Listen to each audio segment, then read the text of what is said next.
देखिए दोस्तों, ज़्यादातर पारिवारिक जो मामले होते हैं पति और पत्नी के, अगर पुलिस अपनी ईमानदारी से अपनी ड्यूटी निभा ले या फिर वकील अपनी ईमानदारी से वकालत कर ले ना, तो 70% जो झूठे मामले होते हैं ना वो कोर्ट कचहरी तक जाए ही नहीं। आपको पुरुष आयोग की, जनरल लॉ की, इन चीज़ों की जरूरत ही है नहीं। जो लॉ है उसी में बहुत कुछ स्ट्रॉन्ग पावर है, लेकिन इनको यूज करने वाला होना चाहिए। जी हाँ, आए दिन कई सारे मुकदमे होते हैं जिनमें वकील का अहम रोल हो जाता है। जी हाँ, पुलिस का अहम रोल हो जाता है। जी हाँ, ऐसा नहीं है कि हर कोई वकील गलत होता है। क्यों?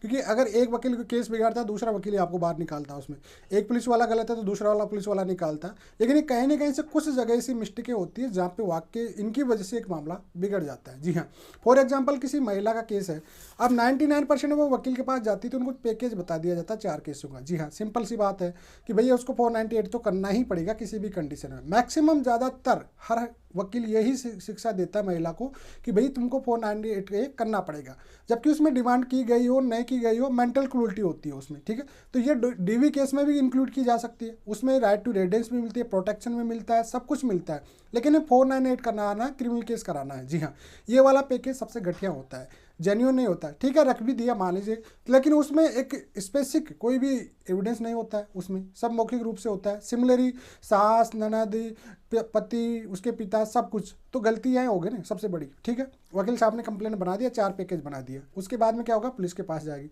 पुलिस काउंसलिंग कराने की बजाय से इनको डराने धमकाती है पति को। जी हाँ, पति जब कंप्लेंट देखता है कि उसकी बुआ का नाम लिखा हुआ, उसके दूर के रिश्तेदारों का जिनका कोई रोल ही नहीं था इस केस में किसी भी टाइप का, तो उसका ईगो हार्ट हो जाता है कि भाई इतना झूठ।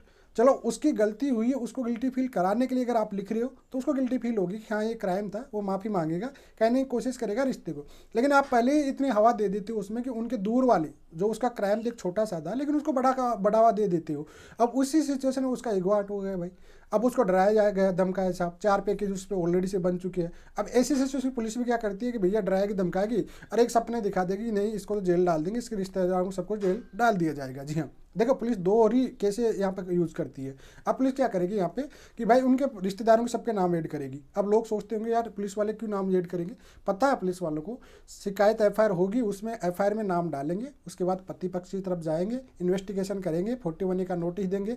अब बीएनएस में जो कि 35/3 वाला ऑप्शन हो चुका है, नोटिस वो देंगे और उसके बाद वहाँ को बुलाएंगे और इन पारिवारिक नाम को पुलिस थाने में बैठ के ही काट देंगे। जी हाँ, आप ये कैसा केस देखिए, पारिवारिक पति पत्नी वाला है जो पुलिस थाने में बैठ के चार्जशीट बनती है। जी हाँ, एक स्टेट में क्राइम घट गया, मान लीजिए राजस्थान में पति है और पत्नी एमपी की है। जी हाँ, जी हाँ, पत्नी दिल्ली की है, पति राजस्थान का है, कहीं भी अदर स्टेट से, लेकिन पत्नी जाके दिल्ली में केस कर दी, घटना राजस्थान में घटी थी, लेकिन दिल्ली वाले पुलिस थाने में बैठ के आयो साहब वहीं पे चार्जशीट चालान तैयार कर लेंगे। पार्ट ऑफ इन्वेस्टिगेशन होता है, लेकिन वहीं पे बैठ के कह देगा 2 गवाह लेके आ जाना, सब कुछ है, चालान तैयार है, आपके परिवार के नाम, आपके माताजी का, बहन का, इनका नाम काट दूंगा। ठीक है, परिवार के 1-2 नाम रखना कि पत्नी की तरफ से मान लो कि 2-4 उधर से भी मिल गया थोड़ा बहुत, तो वो कहेंगे नहीं जी ठीक है, मदर का नाम रख देंगे, कोई बात नहीं, वो रिश्तेदार है उनका काट देंगे, इसका कमा लेंगे, उधर पत्नी से उसका कमा लेंगे, दोनों साइड से इनकम होती है इनकी। ऐसा नहीं मत सोचिए कि भाई इनका नाम नहीं, जहाँ से अगर आपको पैसा ले लिया गया और उस नाम को नहीं काटा गया तो ये समझ लेना दूसरी पार्टी से आपसे ज़्यादा उससे पैसा लिया गया। जी हाँ, मैक्सिमम ज़्यादातर केसों में ये बात आपको समझ लेना। अब हर जगह ये नहीं होती है,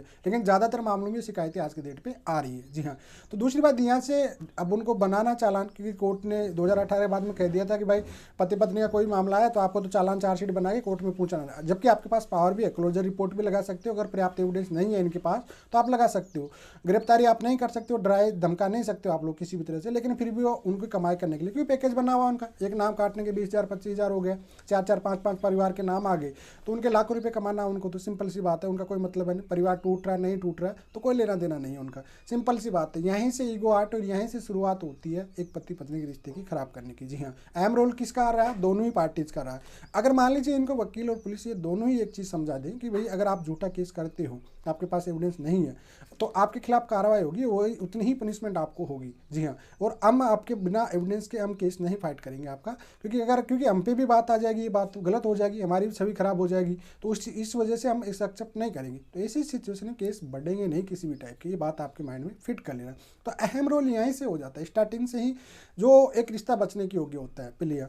दूसरी बात एक काउंसलिंग होती है, काउंसलिंग में इनको मतभेद दूर करने की कभी नहीं होती है। जी हाँ, इनको पैकेज दिलाने की होती है कि 20 लाख दिला देंगे, 50 लाख दिला देंगे, एक सपना दिखा दिया जाता है। पत्नी सोचती है कि भाई आराम से जब 50 लाख रुपए मिल रही तो दिक्कत ही कहाँ है, जबकि मिलता है ऐसा कुछ भी है नहीं। जी हाँ, क्योंकि जब पर्याप्त, वह तो एलिमनी तो पति पे डिपेंड करेगा ना, वो देना चाह रहा कि नहीं जाना चाह रहा। मेंटेनेंस आप उतना ले सकते हो, अगर आप अर्निंग करने में सक्षम नहीं है उतना ही आप मेंटेनेंस ले सकते हो, कोर्ट तो आपको मेंटेनेंस ही दिलाएगा। लेकिन सपने आपको बड़े बड़े दिखा दिए जाते हैं। तो यहीं से दोनों पार्टनर जो हस्बैंड वाइफ की गलत फहमी है उसको दूर करने के बजाय कोई भी कोशिश नहीं करता है किसी टाइप से।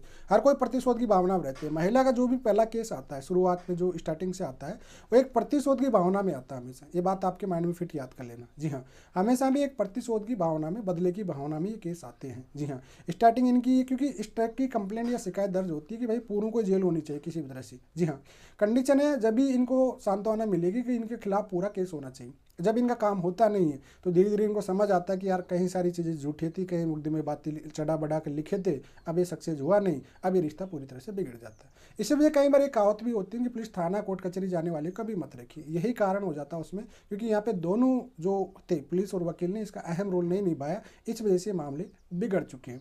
अब तो इस वजह यही तो होता है ना, आए दिन यही मामले बिगड़ते जा रहे हैं। कोई भी मान लीजिए 5 साल 10 साल रिलेशनशिप में रही है, 2 साल 3 साल रिलेशनशिप में रह गई, उसके बाद में साहब इतनी बेवकूफ़ तो वो लड़की है नहीं। जी हाँ, रेप केस कई लड़कों पे हो जाते, कौन कराता है? वकील साहब ही तो करा रहे हो वहाँ पे। दिक्कत ये है ना, जबकि ये कानून में क्लियर है कि भाई लिव इन रिलेशनशिप कोई क्राइम नहीं है, एडल्ट्री कोई क्राइम नहीं है आज की डेट पे। तो आप कैसे रेप का केस मुकदमा बना दोगे? नहीं बनाओगे। क्यों? क्योंकि उधर से पैकेज मिलेगा, आराम से रेप केस बनाओगे।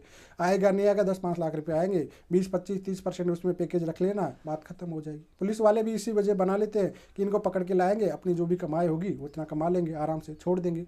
पति देगा 376 के नाम से तो देगा, कोई पति हो चाहे वो कोई बॉयफ्रेंड होता है उनका रिलेशनशिप वाले, तो ये मुख्य रूप से जो कि लड़का लड़की के मामले होते हैं उनमें, तो उनमें कहीं ना कहीं उनका पैकेज फिक्स हो जाता है, इनकम उनकी भी सॉलिड हो जाती है, तो रोल इनसे ही आ जाता है। जी हाँ, अगर एक्चुअल में वकील साहब ये कह दे स्टार्टिंग में कि नहीं, आप पत्नी कह रही कि हाँ मेरा घर बिगड़ रहा है, तो आप डीवी केस में चलिए, उसको प्रोटेक्शन राइट दिलाइए, राइट टू रेडेंस दिला दीजिए। अब आप एक तरह से तो डोरी केस कर दिए, एक जगह आप राइट दोनों ही कराने जा रहे हो, तो आपका डीवी केस कमजोर हो जाएगा। आप पूरा फोकस डोरी पे करोगे, फिर वो मामला 10 साल तक चलेगा। 10 साल में आपके बीच में सेपरेशन हो गया, अब रिश्ता बचने की कोशिश नहीं कर रही। उसमें छोटे छोटे बच्चे हैं, उनका मेंटेनेंस दिला दोगे, थोड़ा सा लॉलीपॉप देखिए, लेकिन आप एक्चुअल में देखिए कि बिना बच्चों को खर्च पैसों की से बच्चे नहीं पल पाते। दोनों का रिस्पॉन्सिबिलिटी, जिम्मेदारी के साथ ही बच्चे को आप पना पा सकते हो, साथ दे सकते हो। जी हाँ, दादा दादी हो सकते हैं, नाना नानी हो सकते हैं, टेक केयर कर सकते हैं, आपको सपोर्ट कर सकते हैं। अहम जिम्मेदारी आप दोनों माता पिता को निभानी पड़ेगी, तभी बच्चों का फ्यूचर बन पाएगा। पालना एक नॉर्मल चीज़ होती है, फ्यूचर बनाना आप दोनों की डिपेंड होती है। लेकिन उस चीज़ को आप लोग एक लालच में छोटे से मेंटेनेंस के आधार पर दूर कर देते हो, दिक्कत वही है ना। जबकि उनमें होना क्या चाहिए, जब भी पारिवारिक मामला होता है तो उनके घर वालों को डांटना चाहिए आपको कि भाई जब इनके बाल बच्चे हो चुके हैं तो इनको दूर नहीं करना चाहिए, क्योंकि बच्चों का फ्यूचर यहाँ पे खराब हो जाएगा किसी भी तरह से। ये बात आपको समझना पड़ेगा, तभी जाके इस रोल में या इस फील्ड में रहते हो आप लोग, तो इमोशन को थोड़ा सा जिम्मेदारी के साथ निभाना पड़ेगा आपको। देखिए, पुलिस वर्दी में कहीं भी आप कमा सकते हो, कहीं जगह से तरफ से कमा सकते हो, लेकिन पारिवारिक मामले में आपको एक इमोशन को देखना पड़ेगा, एक परिवार के इमोशन देखने के, बाल बच्चों को देखना पड़ेगा, ईगो की जो एक गलत फहमी है उसको दूर करना पड़ेगा। तभी जाके एक पारिवारिक मुकदमे होते हैं जो बढ़ते जा रहे हैं, खत्म होंगे। अन्यथा आप कहीं भी जेंडर लॉ लेके आ जाओ, पुरुष आयोग लेके आ जाओ, मिसयूज करना होगा तो पुलिस और वकील दोनों ही करेंगे इसको आगे चल के, और इनका मिसयूज होना तुरंत निकल आता है। तो इस वजह से उम्मीद करता हूँ जो भी इस फील्ड में काम करते हैं या जो भी, तो एक अपनी खुद की जिम्मेदारी से